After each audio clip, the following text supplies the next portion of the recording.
I wrote Becoming Supernatural because common people around the world are actually doing the uncommon.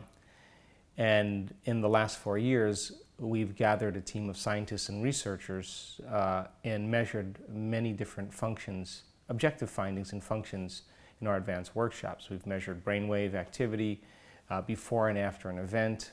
We've measured brain function in real time during meditation.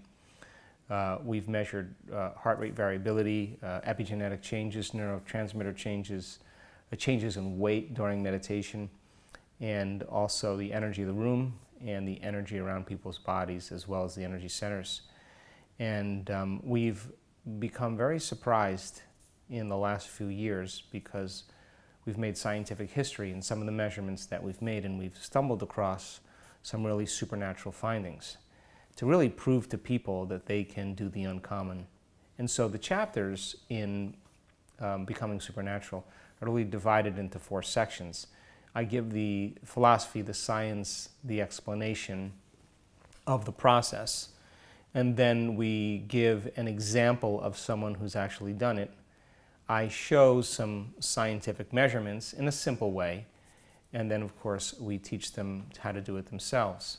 So each chapter has that kind of format, and at the end there'll be a link to a meditation that's correlated with the meditations that we use in our advanced workshops. And the whole idea is to be able to replicate these states and to induce them. And I'm happy to say that in the last year or so, we've seen a significant replication of some of these abnormal findings to prove to us that people can make it a skill or a habit. And so Becoming Supernatural is a book that I've been wanting to write because I don't have to reference so many other scientific studies. I'm referencing my own studies, which makes it pretty exciting.